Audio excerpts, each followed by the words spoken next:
This semester we're getting into, as I mentioned in some of the prior talks, we're getting into some topics that I haven't been able to cover in prior semesters when I've had speakers coming in, to include the world of sales. We've talked about marketing at times, but not so much on the sales side. I am pretty confident that you are going to be actively engaged in tonight's session, and you're not going to be dozing off or anything like that. I think this is going to be a really great and fun session, so I'm really looking forward to it. So I'm going to get off the stage and hand it over to Bruce. If everybody can just please give him a warm welcome. Before you leave the stage, are they going to be tested on? Oh, that's a good idea. On any of this? If they are, then I would ask them to leave their, take copious notes, do whatever you need to do to pass this curmudgeon, this old professor. Hey, old. He's younger than I am. Professor's class. Do whatever you need to do to make that That'll A. be fine. That'll be good. Absolutely. If you're not going to be tested, what I would ask is for you to take whatever notes you want, because I want you to learn, I want you to be able to apply. That's very important, right? But if you're not going to be tested, I want you to relax. I want you to have fun. Everything like that. Does that make sense? Yeah. Choose Easy the enough? latter. But still, with those of you in my class, you have to do the write-up. Yeah. Choose the latter. Have fun.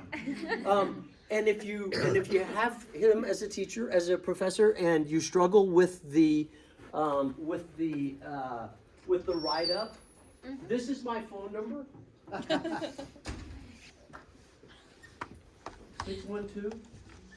612-54444. Okay, so everybody, I want to see you typing or writing that number down. Harry? Yep. Harry. Typing. Logan, you got it, brother? Okay. 405-612. Grace, you got it? I'm not seeing your pencil moving. 405-612. 544. Okay, everybody look on your partner's notes and make sure. Can you hear me now? Okay, all right. Some people, we interpret for the deaf, and so, no, I'm kidding. Hello, my name is Bruce Donovan. I'm very glad to be here. A little bit about me.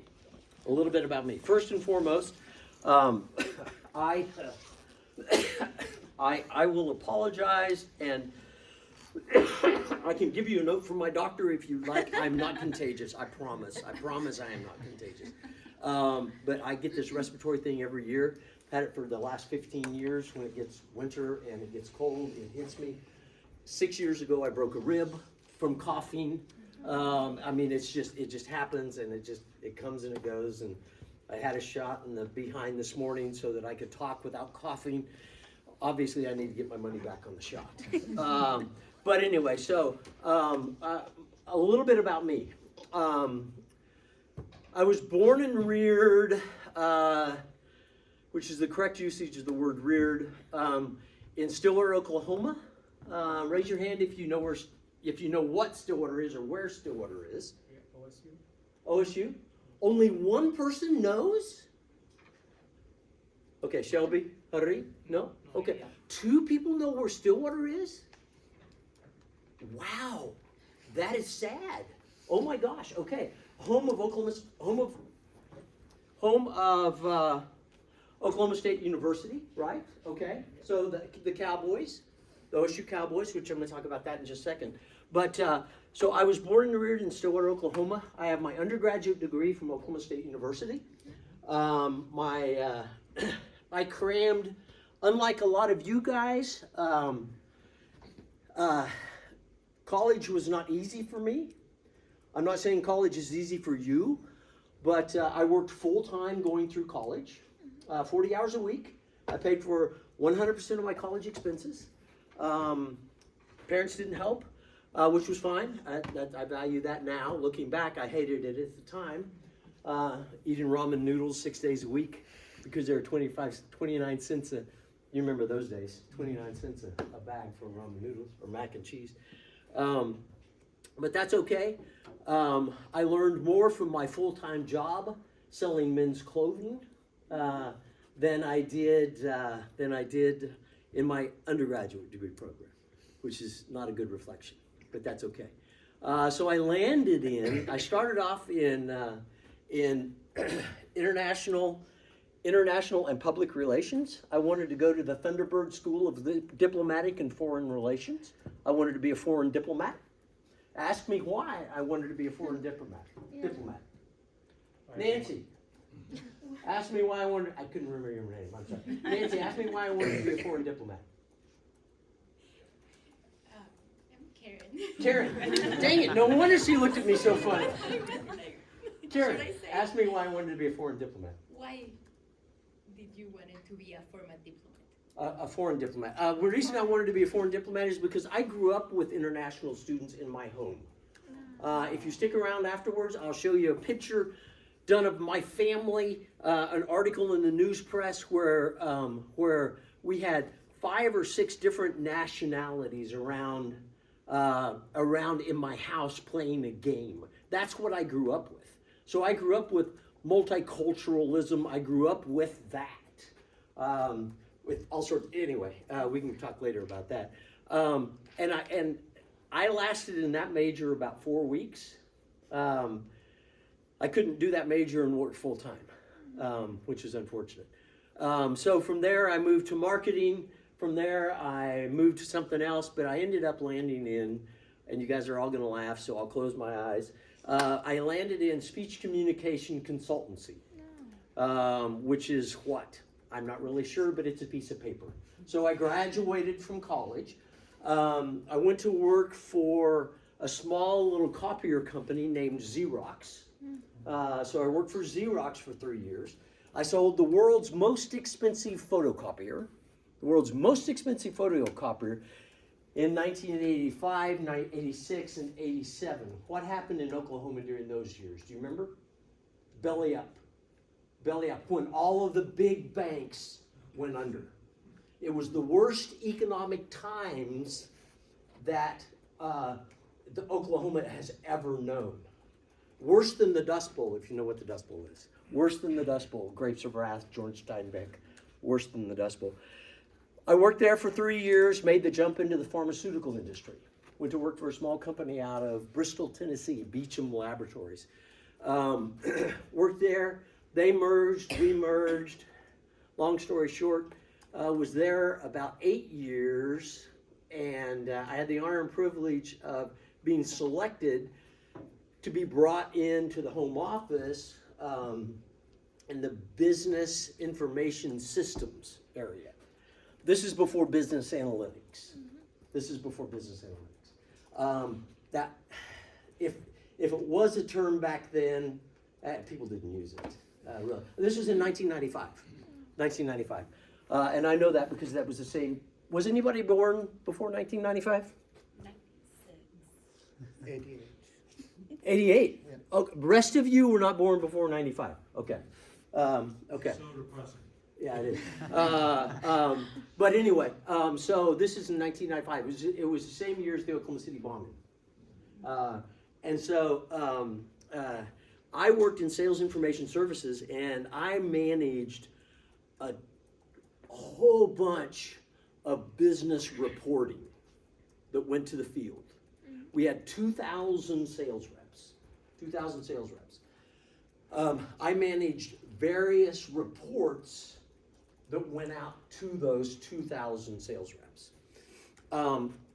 I met with my boss one day, and I went in to talk to him, and I said, as a sales rep, and I was a sales rep, I was an executive sales rep, which is top 2%, like in the, anyway, so executive sales rep. And they bring some of us in that have had a little bit of success, and I was one of those, and I said, something that people would like to see in the field is if the quarter ended today, if the quarter ended at the end of the month, January, let's say it ended in February, what's my bonus going to be like? So, how many of you would like to know if a quarter ended today, what's your bonus going to be? How many of you would like to know what your bonus is? Okay, those of you Those of you who did not raise your hands either did not understand me. No, I'm teasing. Everybody wants to know what their bonus is, right? Yeah. Why would you not want to know what your bonus is? Well, my boss said, there's a lot of political things. I don't think we can do that. It's probably not going to work, yada, yada, yada, yada. Just words. And so he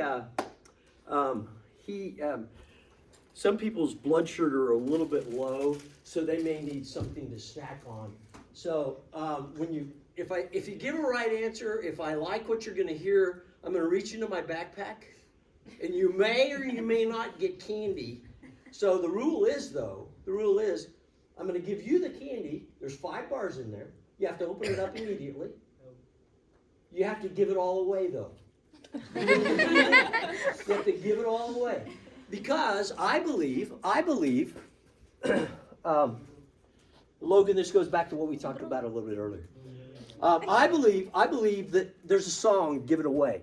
And that song goes, if you want more happy than your heart will hold, you want to stand tall, and if the truth be told, take whatever you have and give it away. Anyway, you got to give it away. Yeah. Did you give it away? No, give the whole. You're not going to eat it. Hand it all away. All right?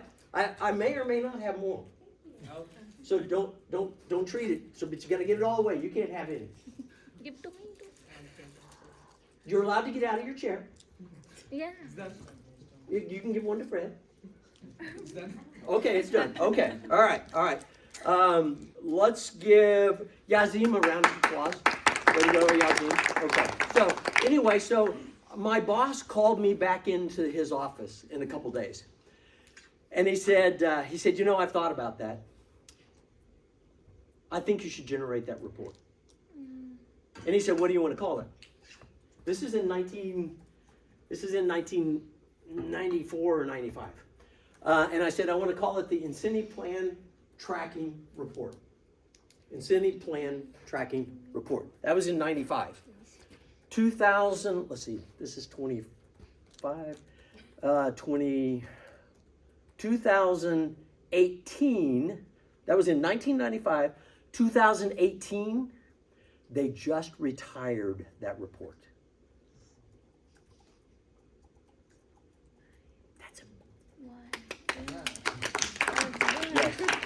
That's that's a big deal. Yeah.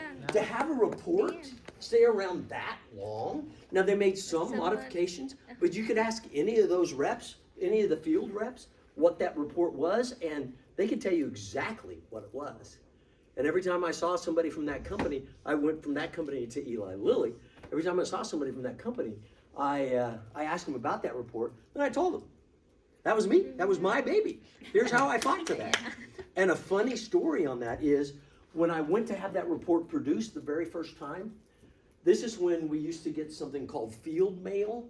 This is something you guys will never, ever experience in whatever career you choose. Every 2 weeks, we would get a packet, a FedEx package, this thick, of stuff you had to plow through, okay?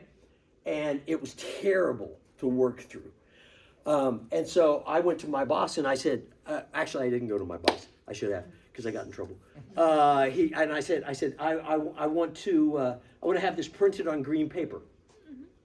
Because why did I want to have it printed on green paper? Somebody, Grace. So it would stand out amongst the other papers that you have. And what was this dealing with? Money. Okay, all right. Good job, Grace. Thank you. Remember the rule, you got to give it all away. Haseen, can you sing the song? No.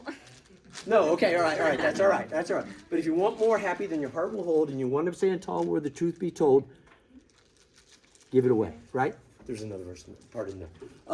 So give it all away. So I got a call from the guy in duplicating.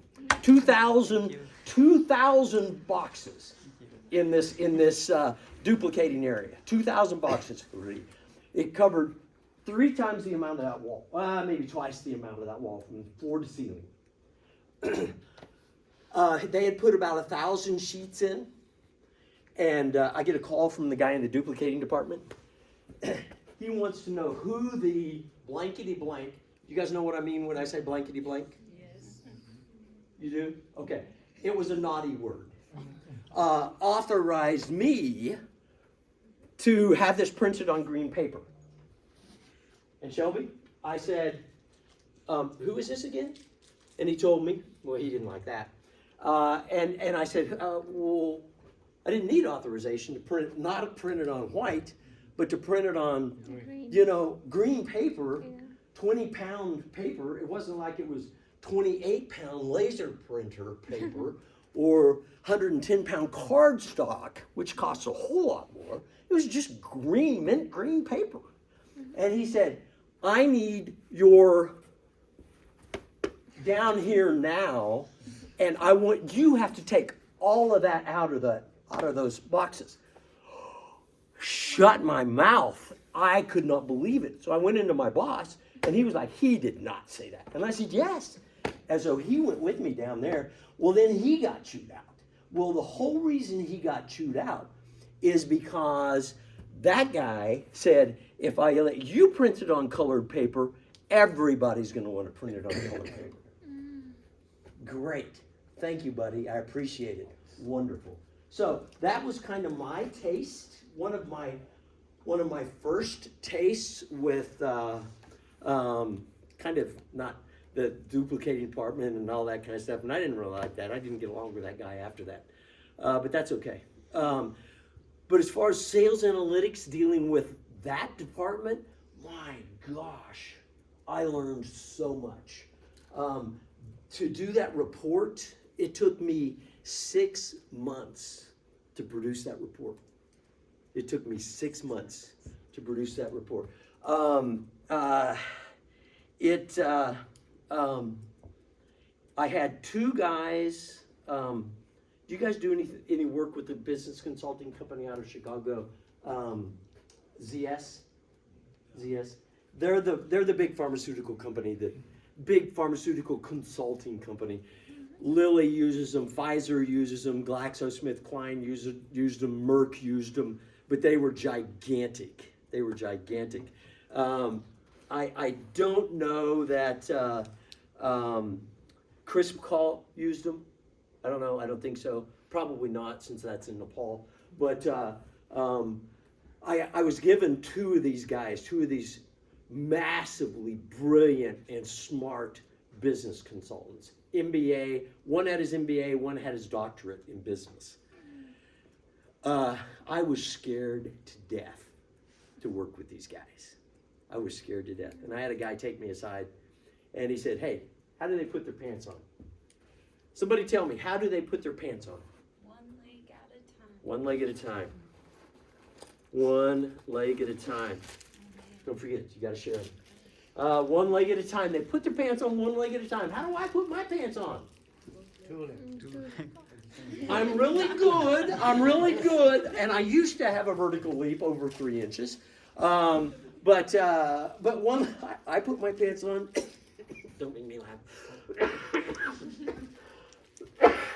I put my pants on one leg at a time too. And so working with those guys, I was scared to death until you know what, that they're normal too. And I got to know them. And I developed something called transparency with them. I developed something called transparency, which we're going to talk about that in a minute. Maybe my 30 minutes, if I ever get through my introduction. And so anyway, I spent a year of valuable time in Philadelphia, downtown Philadelphia, in the Sales Information Services Department. And I learned so much about critical thinking. That was. All of you know what Excel is. All of you know what Google Sheets are. Raise your hand if you know what. Dang it! What's the spreadsheet we talked about? Lotus 1, 2, 3. You are far beyond your time. In Overland Park, I would have guessed you were more advanced than that, but that's all right. Lotus 1, 2, 3 was before Excel. It was Do you know the term kludgy? Does that make sense? Do you know what kludgy is? It was very confusing. It was very, very confusing. Anyway, that was before Excel. That was right after Control C, Control V. That was a miracle when we first saw that. That was really cool. Talk about being able to cut down on time. Anyway, so I spent a year there, came back, worked in my territory for a year, and then honestly, and by the time we finish this discussion, you're going to know that he's a man of God, my God, capital G. God called me from Tulsa, where I live, Tulsa, Oklahoma, back to Stillwater. I was born and reared in Stillwater. We moved to Tulsa. God called us back. That's a whole other topic. We can take that offline. But I was there then for 5 years. Then I made the jump back to back into the pharmaceutical industry and retired a year and 2 months ago from Eli Lilly, but was able to go back to work for Lilly. Those of you who have some pharmaceutical company experience, I've been able, in my career, to very unusual. You'll never meet anybody. You won't meet very many people who have had this luxury. I've launched over 18 different products. Starting in 1988 with my very first one, Augmentin. Most of the products that I've launched are now generic or aren't sold. Most certainly aren't sold anymore. But it's crazy. The new one that's out now, the big weight loss drug, Zepbound. Yeah. I launched that. Mounjaro, the big one for weight loss, I launched that. I launched that.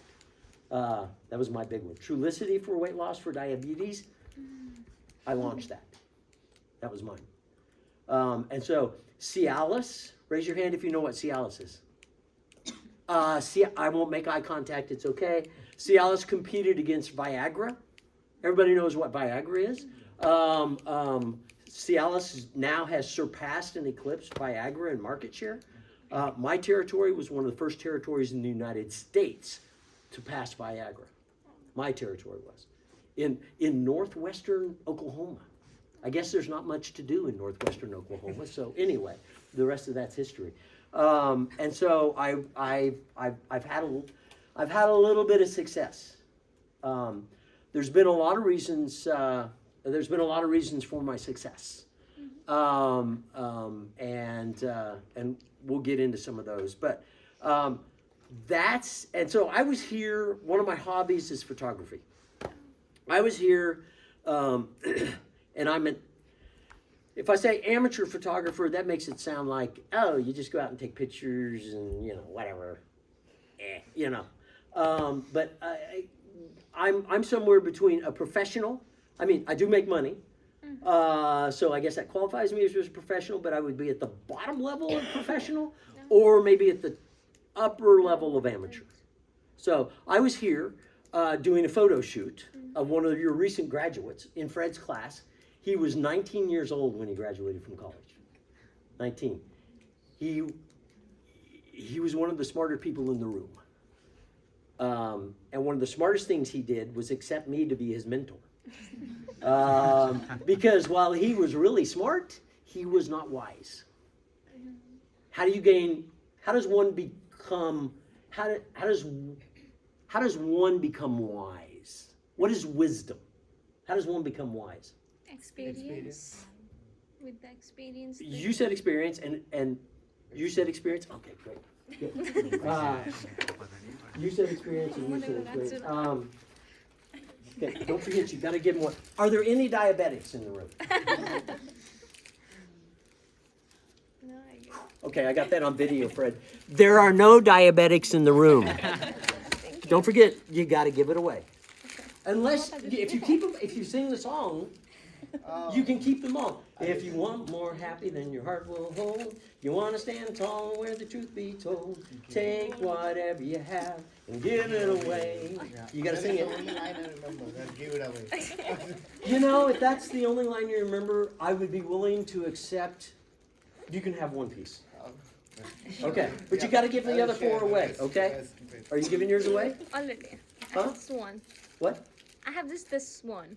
There's only one in the bag? No, I give it to them. Oh, you gotta give that one away too? You don't get to keep yours, you didn't sing the song. I'm here. Okay, all right.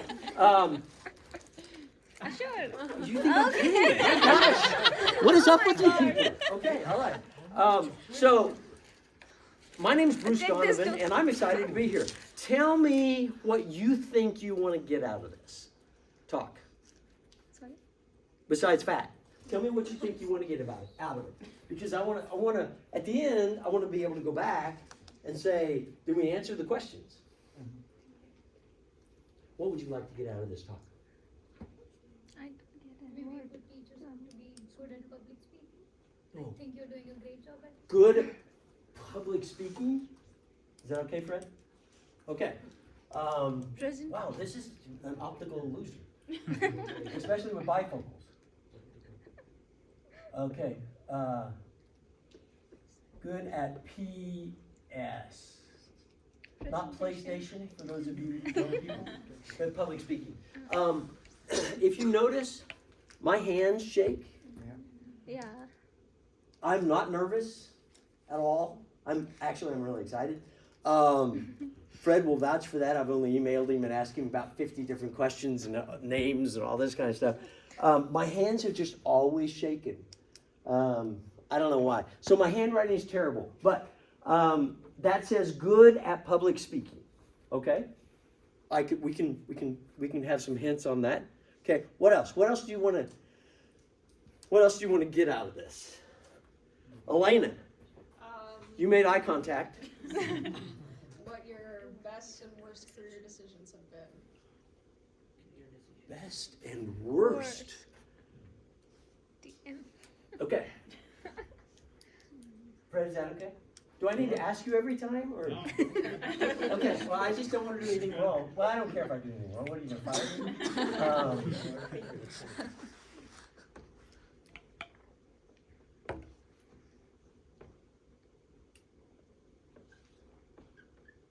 Okay. Best and worst career decisions. Okay. What else? Hari? Yeah, how do you change your business culture with the 21 years of experience as executive sales rep, and you also happen to drop from some degrees and also have met a lot of international people, you said, right? Mhm. So how it helped you to change the business culture where you worked 21 years? So how it triggered opportunity to change the business culture? What has been my opportunity to Yes, change the yes, business yes, culture? from Sure. the executive level.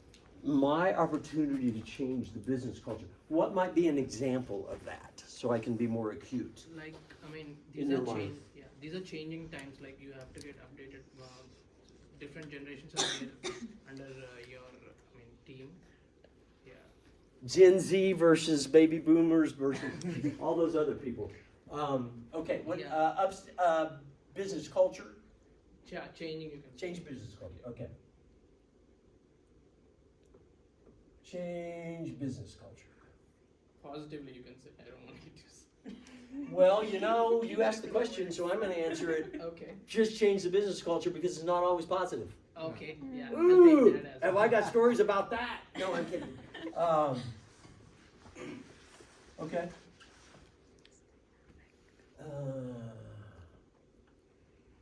Okay. All right. What else? Yes. Sometimes when we are at the work, our ideas don't match with the big boss ideas. Did that happen to you, and how did you deal with that?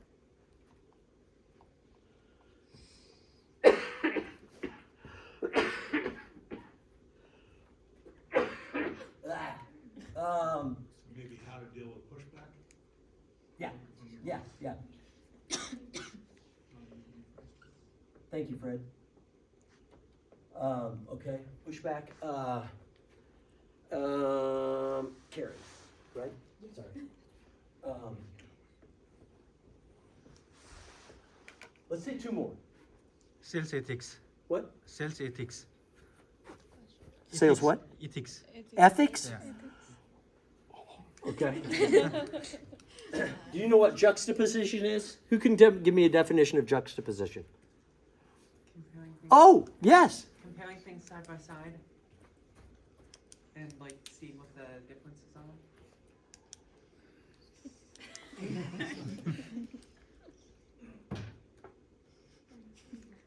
Work it a little bit more. Come on.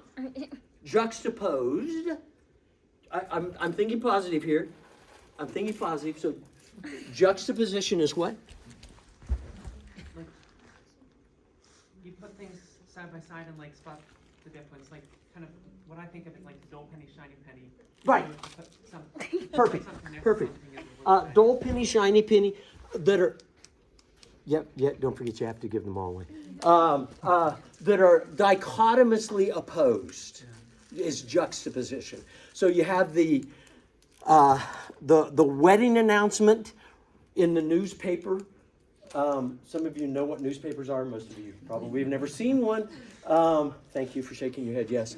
You have the wedding announcement right next to the divorce decrees. That's juxtaposition. That's very sad, right? Okay, so business ethics. A lot of people would say business ethics. That's juxtaposition. Okay. Thank you, Jamie, for that. Was it Jamie? James.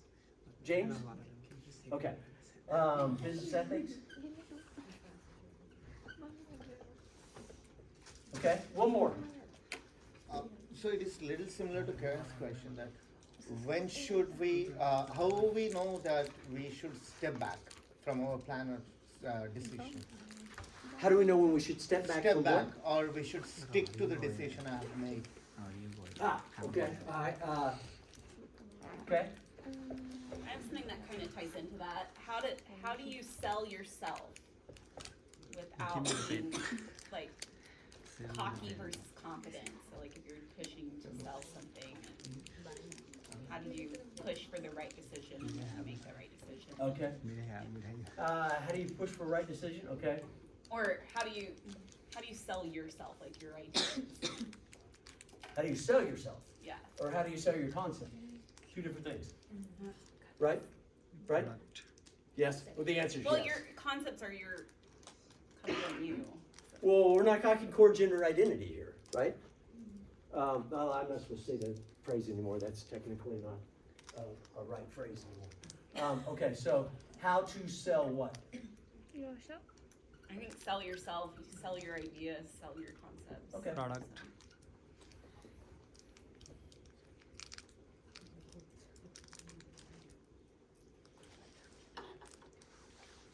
Can anybody read that? No. No? Good. All right, you're not supposed to. Okay, so in my role, and I am sweating. It's not my shot that I had today. It's warm in here. In my role, there's been a lot of I've worn a lot of different hats, and one of them is I'm an athlete. So I don't do algebra. I'm not smart. I sold drugs for 30 years. I can parse and I can cut apart a molecule on a screen, and I can talk about the side chain molecule, and I can talk about that 36-hour half-life and the peak serum levels and all that kind of stuff. And all I'm doing is regurgitating what a really smart person has told me to say. But I've been able to fake it for 30 years. Not really. But I've been, there's a little bit to that. But I'm an athlete. I'm going to show you something dealing with tennis. But I've run 7 half marathons. So when I ran this half marathon, the Miami half marathon, I had, raise your hand if you know what shingles are. You know what shingles are? That's shingles. I came down with shingles on Saturday night, and I started the race at 6 o'clock on Sunday morning. I had 102-degree fever. My wife was with me, and she said, "There's no harm in dropping out." Granted, we lose the $150 entry fee, but that's not a problem. There's no harm, no foul. You're deathly ill. You've got shingles. It was diagnosed. I said, I'm gonna try it. I don't care what my time is. I just want to run it. And she was running it. And so she doesn't run, she scurries. If she were here, she says which is kind of this. You know, and I'm more like this, right? I'm more 11-minute mile, 12-minute mile in a half marathon. So anyway, so I'm an athlete. Where my heart is, where I really like to be, is right here.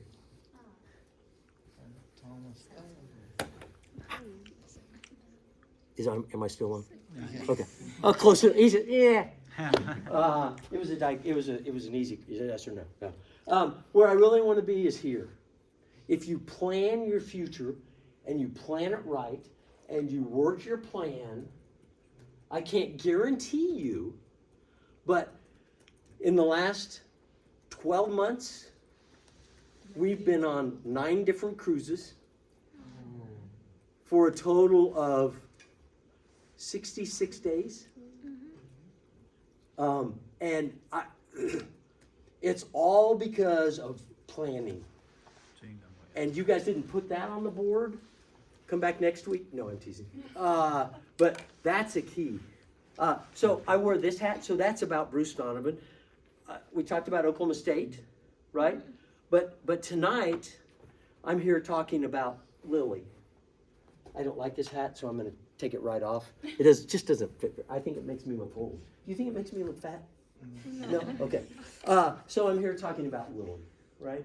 And so no, none of these are giveaways. Where I really like to be is, see, I told you this hat was made in Ireland. Is here with my motoring cap on. I love this kind of a hat, especially with a sweater like this, except the sweater is really warm. When I left the house today, I asked my wife if such and such was okay. And she said, well, you kind of look like you're trying to be a college student. Because I've got on my skinny corduroys, and I've got on my Steve Madden shoes. And she said, and you got on a fashion sweater. What I would really like to be dressed in is probably more of what you guys might wear, and it's my Istanbul t-shirt. But I'll be dadgum. Anybody want to guess what size this is? S. It's an extra large. Yeah. Oh my god. This is not an extra large. No. So if you're ever in Istanbul, this will not be on the test. It's free advice, and you're my size. Do not buy an extra large. Get a 3X. because I don't know who they sell these to, but anyway, and so I've worn many hats in my career. Tonight there are many hats that are here. But in the end, when we finish this, what you're gonna remember is this. This will be on the test. I'm gonna read it to you, so don't panic. It's not a song, so I'm not going to sing it. And this is, we were supposed to write. We were in a business meeting. My boss had asked all of us to write down our mission statement and bring it to the business meeting. Our personal mission statement, and everybody came to the business meeting. There were 12 people on the team. All 11 reps came to the business meeting, and they were talking about, business acumen and how they wanted to hit 100% goal, and they wanted to do this and the business-wise, and all this stuff. And she started here, worked her way around the circle. I was the last one. And she said, "Okay, Bruce, what's your let's hear your mission statement." And I was like, "Oh, poop." That's very strong language for me, by the way. I said, I thought to myself, this is not good, because everybody else's is all business analytics and all that kind of stuff, doing everything like that. And my mission statement was to help other people get what they want out of life. Help other people get what they want out of life. Finish each day hearing, "Well done, my good and faithful servant." That's a quote from the Bible. All customers and co-workers know what is important to him. All customers and co-workers know what is important to him. And those things are God, family, and he sold a few drugs along the way.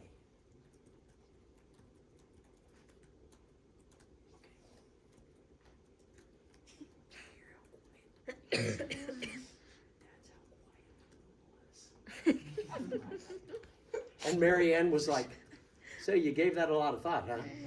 And I was like, yes, ma'am, I did. I didn't see her when she said that. I was still looking at my sheet. I had written it on a PowerPoint slide that I didn't end up using. And she said, so I guess she gave that a lot of thought. I didn't see her roll her eyes. I didn't see that. At the end of the meeting, I had 5 of the reps come up to me afterwards and say, I'm so sorry she rolled her eyes. I wish I would have had the courage to give that kind of a mission statement. Because that's what I believe. So I think we might have kind of answered on one of these. Be yourself. Yeah. You have to be yourself. So if that was good, if we're going to have key takeaways, I would say that's a key takeaway. When we think of business, when we think of analytics, business analytics in the pharmaceutical industry, I realize I'm here to talk to you about that. But when we think of that, what comes to mind? Tell me kind of do you have any concept of what that might look like or any examples? I won't make eye contact with anybody. So, anybody going once, going twice, anybody? Ridiculous prices. Okay, so Shelby said ridiculous prices for pharmaceuticals. That statement in and of itself would not be business analytics. What goes into the pricing, though, would be what? Business. Business analytics. Would be business analytics, right? Okay, so yes, yeah, that's one thing. What else? R&D. What? It goes into R&D. Research. R&D? What goes into R&D? And business analytics. How, yes, how would that work? How does that work? Well, before launching. You can make this up, totally make it up. Before launching the product, everyone does R&D, right? Like testing it out on Yes. people. Yeah. And then you're gonna note down what's happening with them, at what intervals, etc. So you can use data to suggest like at what time you wanna take those drugs or what's happening. Okay. Yes, absolutely. Who can tell me how much it costs, combining these two answers, bringing them together, who can tell me what it costs to launch a new drug? To take you're not included. When a drug is first compounded, when the first compound is patented, okay, to when that first doctor writes the script, the patient, well, they don't take it to the pharmacy anymore. It's transmitted to the pharmacy, and the pharmacist gets the prescription. How much does it cost from way over there when the compound is first patented to when that first script is filled? How much is spent? Whoever is the closest is going to get a prize. Marketing and distribution. Millions of dollars. Well, how much does it Not cost? much cost, right? How much does it cost? Somebody quick. $10,000. Somebody else. Million. One what? Million. 1 million? Okay. Somebody else. 3 million? 500 million. How much? 500? 500 million? This is like the price is right. Just don't go. 2 billion. 15 million.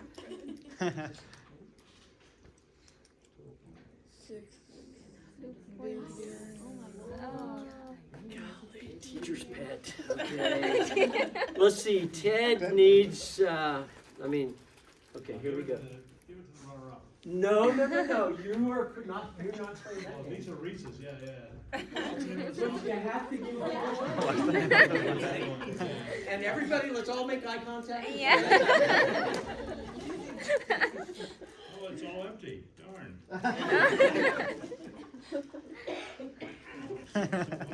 I am. What's good for the goose? No.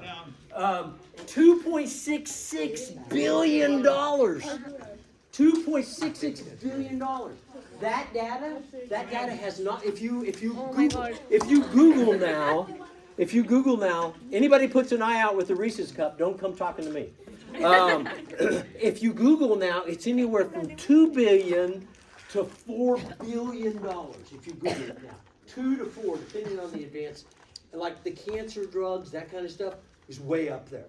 And a simple antibiotic would be $2 billion. 2.66 billion. That data is 10 years old. 10 years old. 2.66 billion. So when people talk about the pricing of the drugs, and so you're the chairman and CEO of Lilly, all of these people are your stockholders.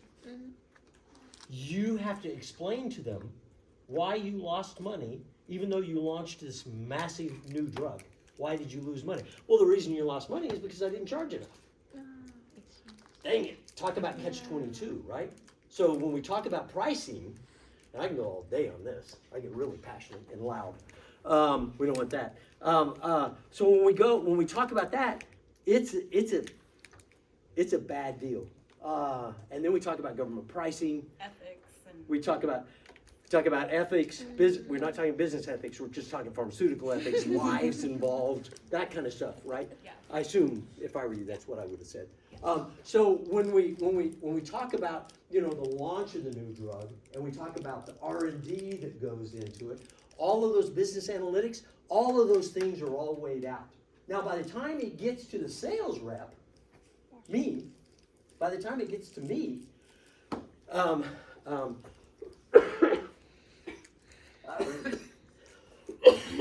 gosh, I am so sorry. By the time it gets to me, don't worry, I have a shirt on.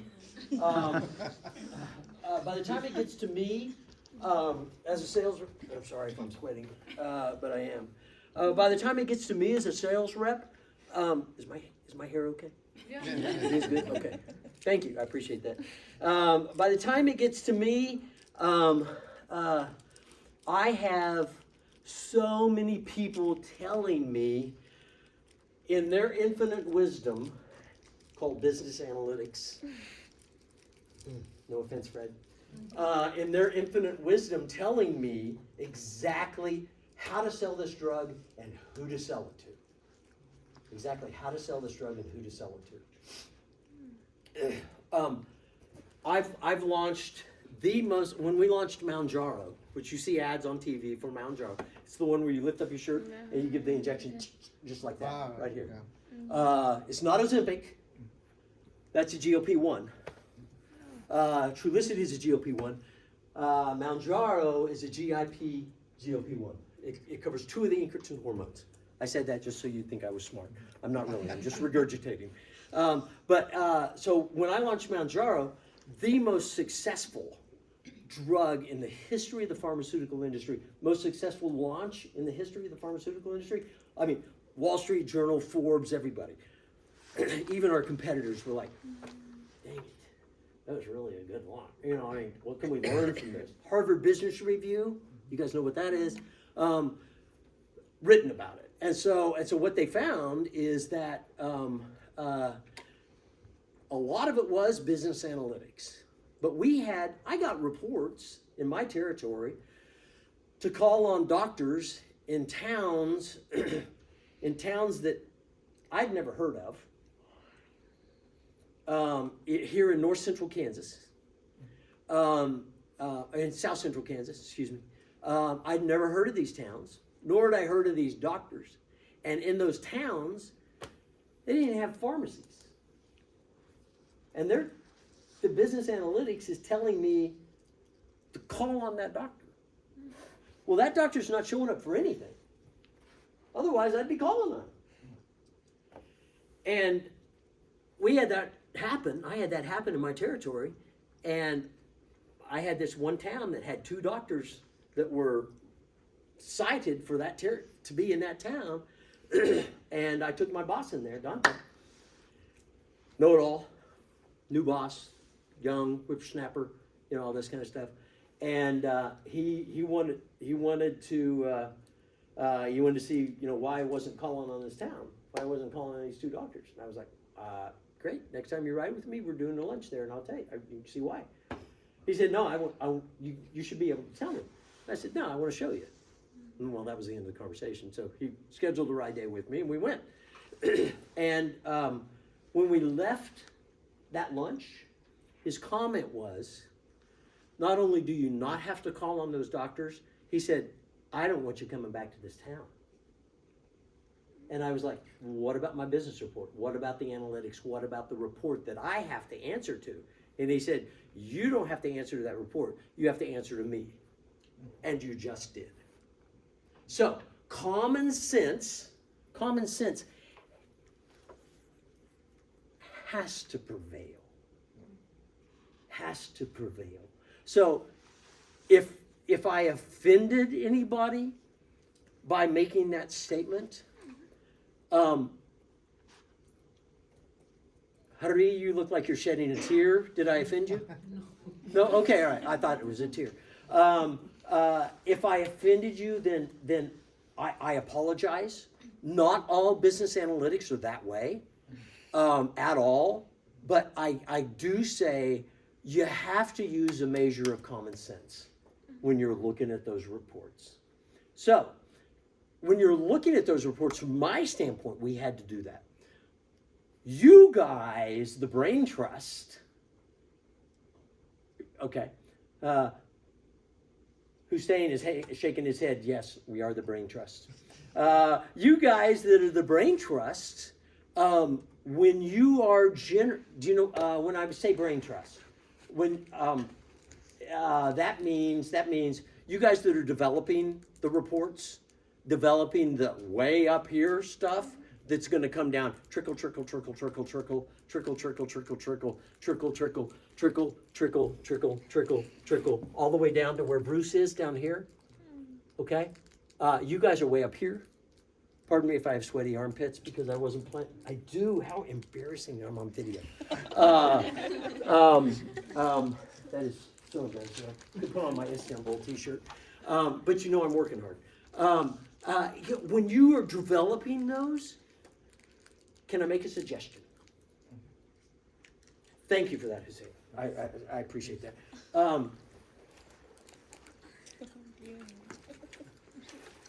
What did you get last time? Okay. Don't forget you got to pass them out. The suggestion that I would make is this. Oh, we have a taker over here. She likes Butterfingers. The suggestion that I would make is listen to your customers. I beg you, I deplore you. This will be on the test. Who are you supposed to listen to? You're not going to have a test. But some of you are like, oh my God, he said test. You're already getting an upset stomach. So listen to your customer. And I would ask, who is your customer? Who's your customer? So when you're developing these reports for the pharmaceutical industry, well, who's the customer? Well, the sales rep is the customer. I'm the one that's using that. Well, you know, if you give me this convoluted, terrible business report to try to massage and understand and manipulate and interpret, and I have to have an MBA from MIT and Harvard to understand it and digest it, am I a happy camper? No. That was not rhetorical. Am I a happy camper? Am I a happy camper? No. Okay, man, you guys are so meek and okay. Am I a happy camper? No, I'm not a happy camper. I'm not a happy camper because the reason I'm not a happy camper, I'm having to spend more time on this stupid report than I am in front of my doctors. Am I making money? No. One could make the case. You guys could make the case, well, if you use the report, you'll make more money. That's not always true. That's not always true, okay? So if you, so there has to be a happy medium. There has to be I don't want to meet in the middle. I want you to meet at my end. Sorry, because I'm the customer. Sorry, I'm the customer. You can give me reports all day. I have to use them or I don't have to use them. If you give me reports that I can't use, you know what I'm going to do? What am I going to do? What am I going to do? I'm not going to use that report. Your eyes got really big. Okay. I'm not going to use that report. If you give me a crummy report and you tell me I have to use it, I'm not going to use the report. No executive sales rep, the beginner reps will, because they'll do whatever you tell them to do. But the people with any kind of wisdom, they're not going to use it. They won't use it. So we had. I would get all sorts. We get all sorts of reports. I would take my the analytical reports that would come from our home office. Would break out my territory.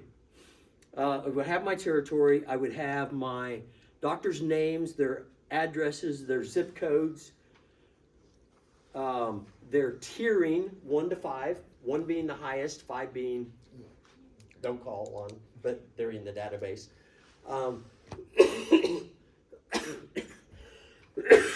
I might get their specialty, and I would get their level for the drug that we're talking about. I would get their, are they upper, middle, or lower, whatever. We call them different tiers, different things. So I would take those reports and I would export that data, which I had to get special permission to be able to export the data from not the business analytics people, but people in the home office. I had to get special permission to export the data to be able to manipulate the data into an Excel spreadsheet. I had to get special permission. It's my territory, but it's proprietary Lilly data. Is why they wouldn't let me do it. But I had to get special permission. Okay, I got special permission. I would then take that data, put it into Excel, and I would turn it into something that I could use. What I would do is I would put my routing information into that territory. I was on a 4-week itinerary. So I would put my routing information. I built a column for that. I sorted by address, which I couldn't do with the Lilly data. It would not let me sort it by address. It had to be sorted in only 2 columns. Address was not one of them. They didn't. The people up here didn't think that it was necessary for us to sort by address. Seriously? It's my territory. You're telling me anyway. And so I would put it. I would do that, and then I would put a. Then I would add another column, and I would put what group they're in. And so I would have like Wichita West. Wichita West is a doctor's office that's got 40 doctors in it. And so I would I called on there, spent a lot of my time there. 33% of my business was from Wichita West. About 33%-ish, give or take a little bit. Wichita West, talking about business analytics, 9.3%, 9.3% of my business for GLP-1s were from there in my whole territory. I had a 20% market share in that one building, and I had 878 scripts in the third quarter of last year. No, a year before that. So I parsed it down to that level. Then I parsed it down to the individual pods. So 4 doctors are in a pod. So they've got 10 different pods. Well, some pods didn't give me any business. Some pods, and I started to say, so do you think I called on those pods? The answer would be no, you wouldn't call on those pods. When you could say the answer is yes, you should be calling on those pods. My answer would be no, I shouldn't be calling on those pods because they didn't give any GLP-1 business. They weren't giving any to Ozempic, Trulicity, Mounjaro, Wegovy, none of those. They just didn't use them. Birds of a feather flock together, if you're familiar with that expression. And people in those pods, these guys over here, they didn't write those drugs. So did I call on them? No, I didn't call on them. They didn't get any little candy bars. They ate a lot of my lunches. I'd spend $2,000 on a lunch. $2,000 on a lunch. That's going to drive you crazy knowing that. $2,000 on a lunch at Wichita West. Actually, about $2,300. And that's just Mexican food. Los Compadres, I highly recommend it. And so I would break it down by pod. So I made I call them for that. I then would give each doctor a rating. This was the level that I went to. I would give each doctor a rating, and this is why I wanted the rights to the spreadsheet from you guys. Okay? This is why I wanted the rights to the spreadsheet. I wanted to give each doctor a rating on influenceability. Influenceability. So, and I said it twice, it's not that important, but influenceability, write that down. So Dr. Fred, let's say Dr. Fred and Dr. Jamie. Dr. Fred sees me, and he is on a scale of 1 to 10, 10 being writes a ton of, 1 being writing none. He sees me, he sees me and he is a 5, 1 out of 10. He's a 5. Mm-hmm. Okay? Jamie doesn't see me, but he's a 9. He's a 9. It's like, well, dang. He doesn't see reps. Well, okay, so, but yet the company says you got to make 5 calls on this guy in this quarter. Well, hello, business analytic people. He doesn't see pharmaceutical reps. I mean, he has a sign in his office that says, we shoot every 3rd rep, pharmaceutical rep, the 2nd just left. Thank you, that was a joke. We shoot every 3rd pharmaceutical rep, the 2nd just left. And I'm a pharmaceutical rep, I'm standing there holding my bag. And it's like, dang it, Jamie's gonna shoot me. Not literally, but I mean, he doesn't see reps. Who am I gonna call on? So I would give you a 0 on influenceability, and Fred a 7 or an 8. But there's certain guys, Doc in Hutch that I call on that is a great guy. He is a 10 on business, on script potential. He's a 10 on influenceability. He's a 10 on influenceability. His number is in my cell phone. My cell phone's right here. His number's right here, okay? His cell phone number, his wife's name, his birthday, his nurse's name, his kids' names. I know what disc golf courses he likes to play. I know what his golf handicap is. I know a lot about this guy. Actually, a lot more than maybe I should. Wonderful gentleman. I gave him a 10. 10 out of 10. He scored 100 points in that column because I multiplied it. So then I ran that column, and then I came up with who I wanted to call on. Well, I sat down with my boss, and I showed him that list, and he was like, "Oh, this isn't who you're supposed to be calling on. These aren't exactly what the report said." And I said, "No, they're not. But that's okay. Fred, what time are we supposed to be finished?" We've got about 9 minutes, so we run short. Okay, all right. Anyway, that's what I think about business analytics. Now we're going to open it up for questions. No, I'm kidding. Okay, I apologize. Why did I think it was an hour and 40? No, hour and 15. Dang it. Okay, effective communication is very important. Okay, let me see here. Okay, so some of you think you know everything there is to know about business analytics. Some of you think that. Can I get one volunteer and one volunteer? Okay, the same. I want you to just tie that shoe, just like it's on your foot, real quick. Yeah, not rushing you along, but we do only have 9 minutes. Okay, great. Well done. Okay, so what do you think? Does that look like a knot? Yes. Does that look like a knot? Does anybody know how to tie a shoe knot to where it will not come undone unless you want it to come undone, but yet it's still a knot and still a bow? Does anybody know how to do that? So when you get to that point in your career and you think you know everything, you don't know everything.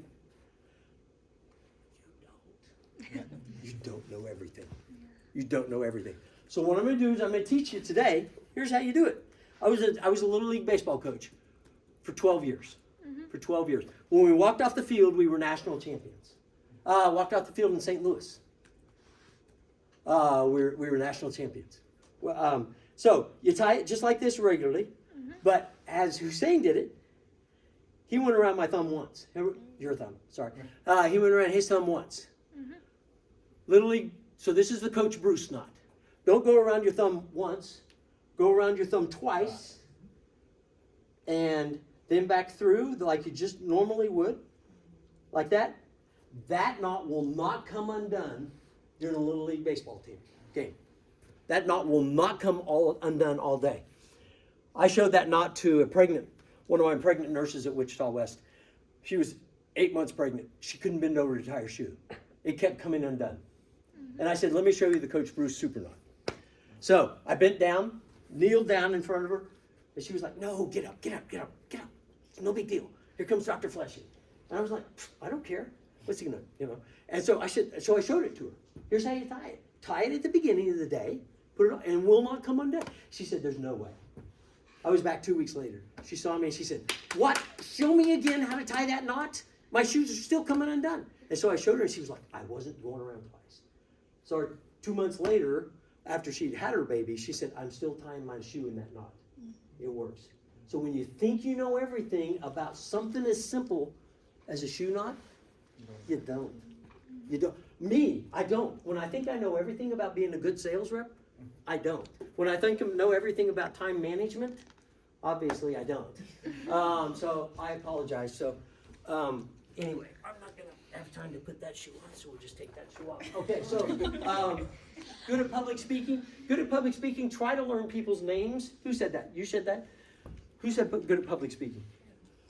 Try to learn people's names. You'll notice I wrote down a lot of your names.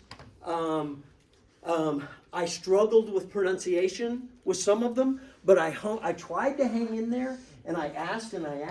I'm a little bit hard of hearing, and so that makes it a little bit more difficult. But I asked, and I tried to stay after it, and I tried to use your names. I did cheat, and I wrote it down. I asked Fred if I could get a class list. I wanted to go in and research you guys and pick apart some of you on Instagram, Facebook. Nobody has MySpace. Anyway, Instagram, any of that stuff. I wanted to, but I didn't get to do that. And so if you can get to know them, transparency in public speaking is very important. Know your audience. Know your audience. Try to know your audience. I was going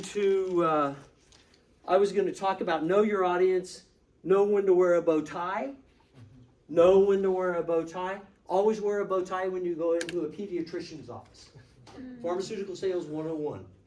What's the dirtiest, germiest thing in the pediatrician's office? His tie. Right, his tie. okay? His tie. That's why pediatricians wear bow ties.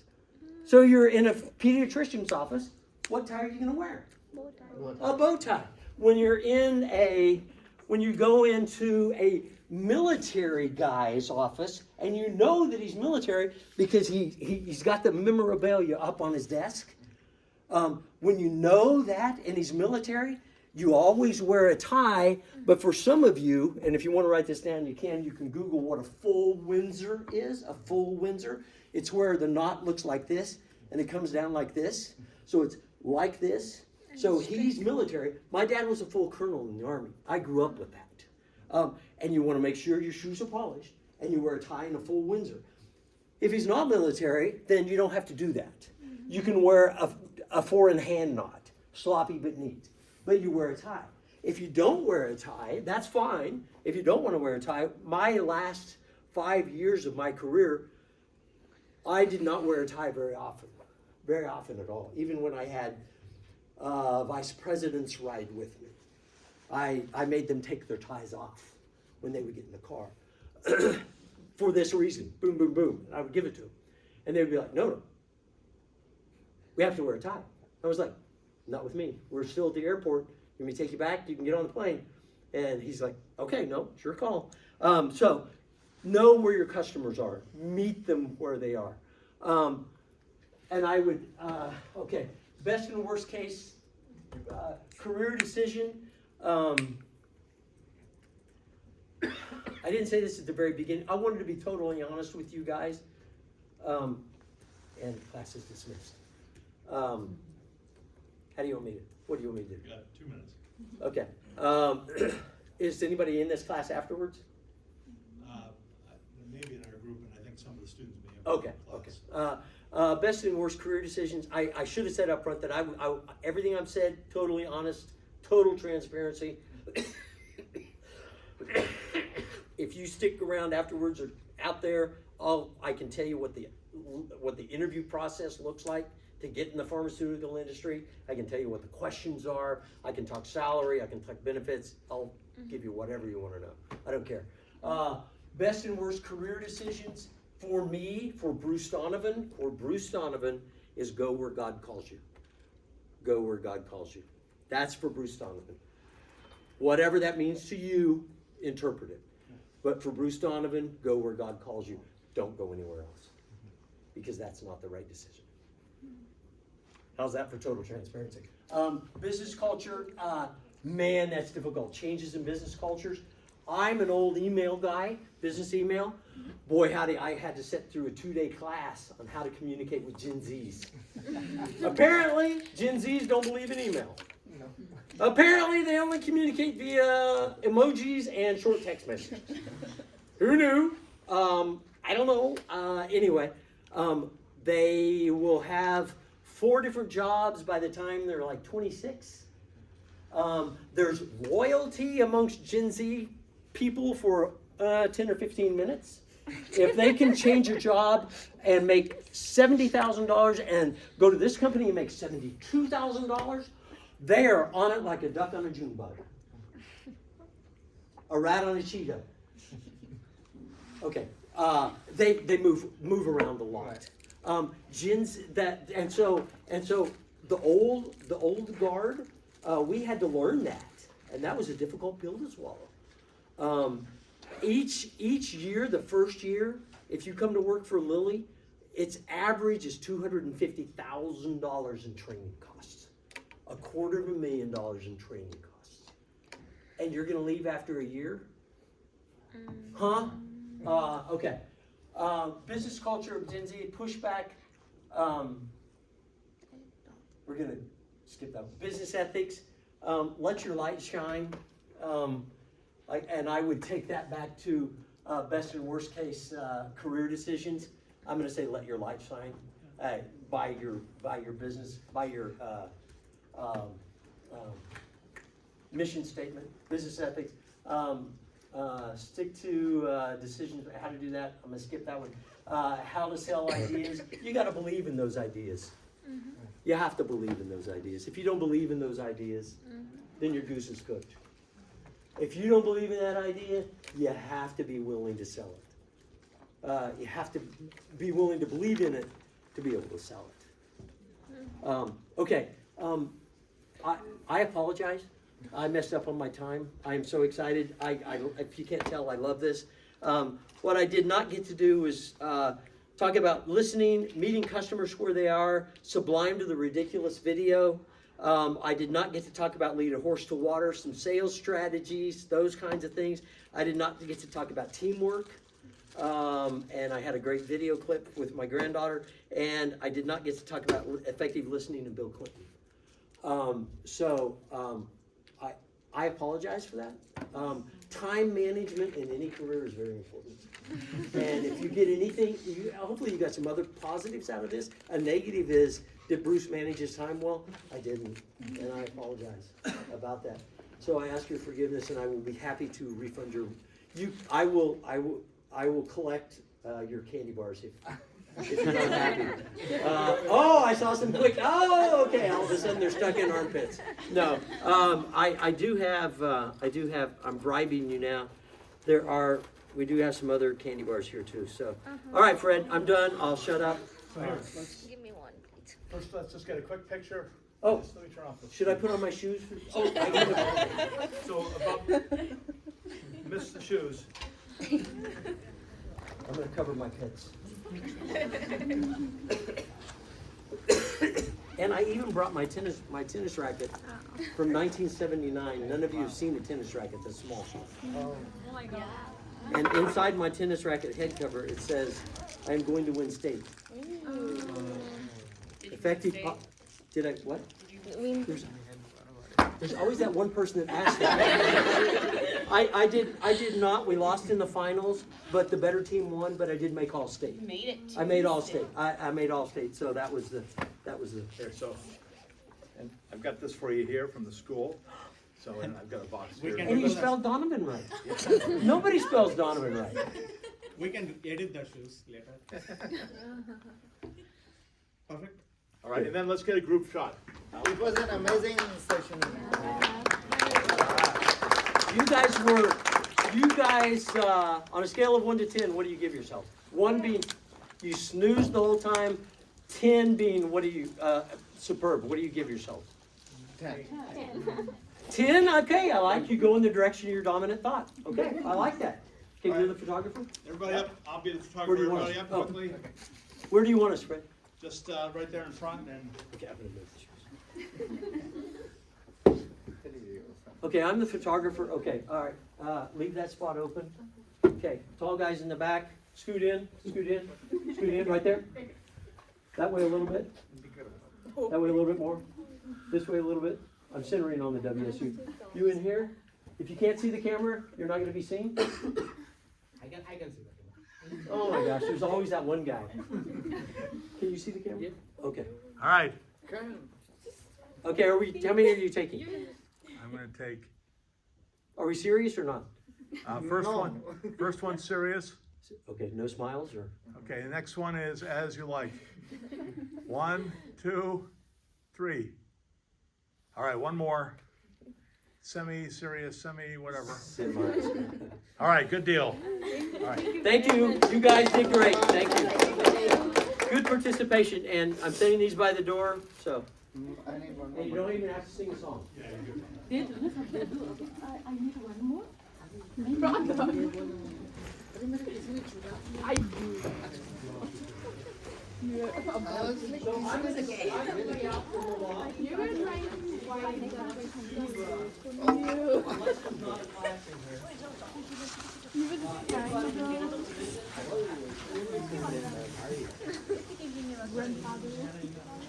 Yeah, Dadu.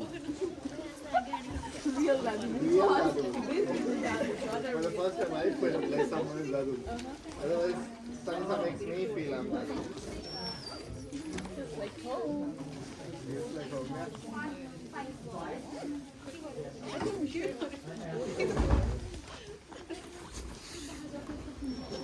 yeah.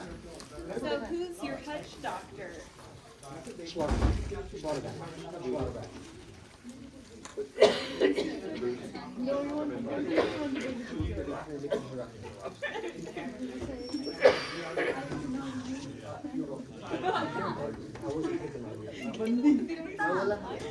You're welcome. Yes.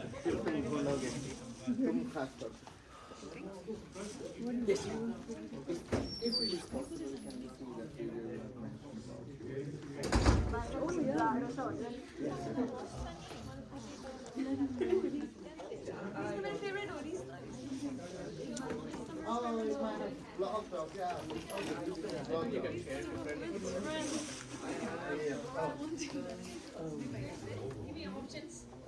I can show it to you on my phone. Yeah, that. Yeah, I've seen that.